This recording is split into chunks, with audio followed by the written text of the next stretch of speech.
2014 é um ano político. Embora as eleições já tenham passado, a política ainda paira no ar, até porque se cria a expectativa para os próximos governos federal e estadual. E para falar sobre esse assunto, nós trouxemos um especialista em política, o Odiel de Souza, vice-prefeito de Caratinga, político por coração, por devoção, e nas horas vagas é empresário, produtor. Odiel, prazer tê-lo aqui conosco. É um prazer meu, né, estar sempre aqui, né, colaborando aí na medida do possível com vocês aí e também, né, informando a nossos, né, passando as boas informações para a nossa população, né, de Caratinga.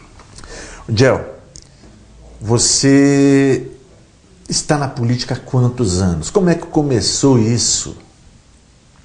Na vida... Podia ter sido jogador de futebol, que ser político, como é que acontece não, isso? Jogador, meu filho. Não tinha talento? Não foi meu forte, não, nunca foi. Mas, na verdade, a política, eu comecei, a primeira vez que fui candidato foi em 82, né? Na campanha, a grande virada foi do PMDB, né? Na época do Fabinho. Você era de que partido? Eu era PMDB. PMDB. Na verdade... Partido que você é hoje. Exato. Na verdade, nós somos praticamente um dos fundadores do PMDB em Caratinga. Eu era do PP, teve a fusão PP e PMDB para criar o PMDB. E aí comecei... Você era novo na época, Odiel? Na época era 21 anos. 21 anos? 22 anos. Eu trabalhava na época na peixaria, né? Meu patrão na época foi candidato e ele me convidou a ajudar o partido, né? A colaborar com o partido e sair candidato. Naquela época eu fui candidato e aproximadamente eu tive quase 1000 votos para vereador. Quase? Quase 1000 votos. E não foi eleito? E na época eu não fui eleito, né? Na época é questão de legenda, né? A primeira vez eu não fui. Mas eu fui muito bem votado. E aí, de sair bem votado, o Fabinho ganhou, eu fui aproveitado na prefeitura.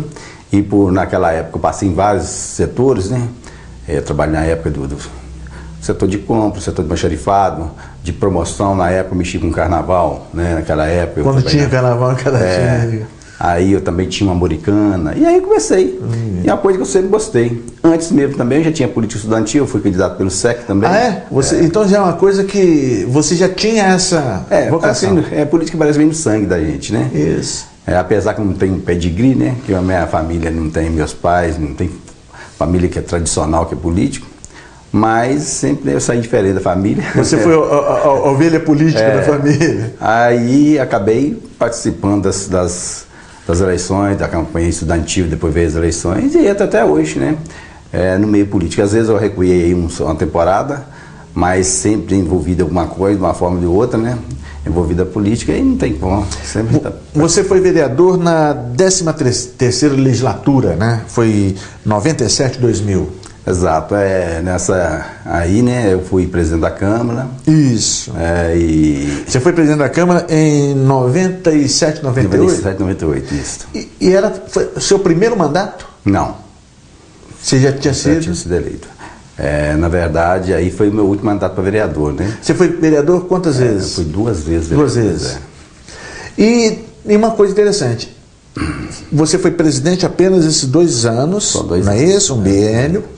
Mas você tem 2 realizações que até hoje o pessoal comenta. Uma é a reforma da sede da Câmara. Da sede da Câmara, exato. Na época era muito difícil, né? Na época o repasse era muito pequeno, né? O próprio repasse do governo para o município era muito pouco. Era muito pouco, né? E do município à Câmara, na época, apesar que tinha a lei, mas a lei não era tão ferrenha igual hoje, que é obrigado o prefeito passar. Até o dia 20, teve que dar o duodécimo. Na minha época, eles passavam em torno, para você ver, na minha época, 17 vereadores, eles passavam em torno de 60 mil reais para a Câmara, e eu mesmo assim eu consegui fazer aquela reforma. Foi uma forma fantástica, né? Na época, eu consegui um recurso, né, com o deputado Mauro Lopes de Fora, os empresários, fui na Rio Doce, todo mundo ajudou um pouquinho, o Vantuil, o Zé de Alencar na época ajudou também. Mas nós fizemos uma parceria com os empresários, onde deu para a gente fazer aquela reforma. E é interessante, né, que eu procurei fazer uma reforma, uma coisa moderna, né? Você pode ver que a laje daquele prédio até hoje não tem um igual em Caratinga. Pela época, foi novidade, né? Inclusive eu busquei... A gente até brinca, né? Parece que um monte de caixa d'água virada, né? Exatamente. Na época veio um especialista até de Brasília, né? Para ajudar a acompanhar. Mas foi sucesso e até interessante, que eu não esqueço disso aí. Na época eu trouxe inauguração, trouxe o governador Nilton Cardoso, trouxe uma turma aí, e o pessoal ficava muita gente fora com medo de entrar daquele cair, né? Na época. Exatamente. Porque aquilo ali foi uma obra, o ali tem cabo de aço, né? Isso. E ali aquele, de acordo com como foi regular ali, ela fazia, lançava, e o pessoal via aqui e falou, opa, isso é meio complicado. Mas a tecnologia, né? Está aí. Isso. Agora, você fez uma outra coisa que tem beneficiado muita gente, principalmente o pessoal de menor poder aquisitivo até hoje, que é a criação da Calem. A Calem, na época... Que doideira foi essa? Onde é que você tirou isso, moço? Não é, eu sempre sou um trabalho de grupo e tento, eu acho que a gente tem que se organizar, né? Todos os setores. Se eu sou político, eu tenho que aglutinar, se organizar. E sempre meu pensamento foi esse. E na época eu formei a Calem, nós formamos a Calem, para quê? Para a gente ter mais força política, né? A Calem é a Associação das Câmaras Municipais do Meio Leste, né? E na época eu fazia para todo lado, nós ia para Maiomirim, na época nós realmente movimentei bem. Inclusive na época, mostrando força da Calem, nós paramos a BR-116, né? Na época eles começaram o asfaltamento, tinha asfaltado da BR até Sé Piedade. E aí eles começaram lá de Amoréis para cá. Aí eu peguei e falei assim, é um absurdo, né? Parar aqui e começar de lá para cá. E aí nós mobilizamos, paramos a BR-116, vieram vários deputados na época. E aí o deputado Mauro Lopes conseguiu um recurso para fazer de Piedade até São João Jacutinga.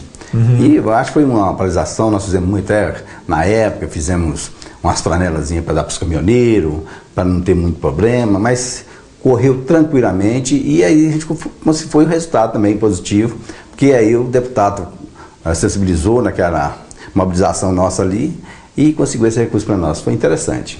E outra coisa, né? A Calem presta muito serviço através dos convênios.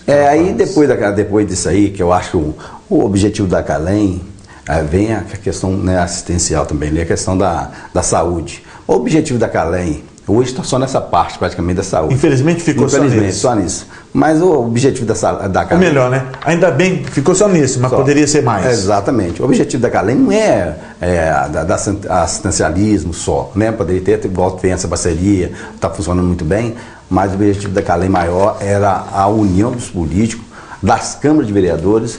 Aí você pensa o seguinte, nós, em torno de... Na época tinha 26 câmaras, nós éramos aglutinados, 26 câmaras. Associadas à Associadas. Aí você vê, 26 câmaras, são quantos vereadores daria? Quase 300 vereadores. Isso. Na época. E já pensou esses 300 vereadores unidos reivindicando? É muita força. E outra coisa, né? E quantos partidos políticos estão envolvidos, quantos deputados estaduais, deputados federais. Isso aí envolve, né? O percentual de voto que isso representa. A partir do momento que os vereadores começam a se organizar e se mobilizar em prol de um projeto, que hoje a gente tem que pensar o seguinte, o que é bom para Santa Rita é bom para Caratinga. O que é bom para Inhapim é bom para Caratinga. Melhorou lá pelo exatamente. É a mesma forma, Caratinga da mesma forma. E a gente tem que se mobilizar, eu sempre pensei nisso, em torno de obras regionais, né? A Calem, o objetivo não é puxar a obra para Caratinga, sim, obrinha, não. É obra grandes, né? Então beneficia toda a região. E o objetivo era esse, né? E infelizmente, né, não está ainda, né? Hoje a Calem está bem apagada, mas está, infelizmente. Infelizmente parece que ela está, né? Mantém esses convênios, mas está bem apagado. Mas exatamente está faltando muito na mobilização das lideranças que está precisando, né? Falando nisso, e você pode ver a questão da nossa região, acabando as lideranças, líder nosso. Isso. E a gente precisa, né? Exatamente isso, Adiel, porque a gente percebe o seguinte. O caminho natural para a pessoa crescer na vida pública é atuando, como você começou, em entidades menores, candidato a vereador, está na Câmara, faz um trabalho bom, sobe, candidato a prefeito, vice-prefeito, deputado e por aí vai. Acho que é por aí, realmente esse é o caminho. Exatamente. Né? Mas parece que está acontecendo. Na verdade, eu vejo uma falha muito grande, às vezes. A questões, lideranças, né, às vezes fica um picuinha, às vezes corta, né? Qualquer liderança que começa a subir um pouquinho, aparecer, aí vem os, né? Aí corta. Infelizmente isso é ruim para a comunidade. Eu sempre pensei nisso, em termos de, na minha época, como presidente da Câmara, como vereador, eu lancei um projeto na época, Câmara Estudantil, né? Que foi um sucesso na época. Aí realmente mobilizando todos os distritos, fazia as reuniões na Câmara, elegia a Câmara Estudantil, os mirim, os estudantes, tinha também do segundo grau. Era uma maneira de politizar a moçada, né, João? Mas aí pra você ver o que é política, né? Eu saí, parei deixei de ser vereador naquela época, aí veio os vereadores da era seguinte, aí parou o projeto. E fica aquela coisa ruim, hoje, que a pessoa é o seguinte, foi outro que fez, então vamos matar aqui. Pois é, isso que não pode acontecer. Eu acho que a política, o que é bom, tem que dar sequência, né? Tem que prosseguir. E aí, infelizmente, na política nem sempre é assim. Infelizmente. Eu acho que quem paga com isso é exatamente a comunidade, é o povo que acaba pagando com essas consequências de algumas lideranças. Você começa um prédio, não dá prosseguimento, aquilo que foi lançado ali de base acaba exatamente, né? Caindo, destruindo e se perdendo. Diel, nós vamos para um intervalo, voltaremos no segundo bloco, aí eu quero falar um pouquinho das suas atuações nos vários cargos que você já ocupou dentro da Prefeitura de Caratinga. Você já esteve em secretaria, diretor de um monte de coisa, já fez muitos projetos que eu sei. Um momentinho só, rapidinho, intervalo para tomar uma aguinha e voltamos conversando com o Diel de Souza.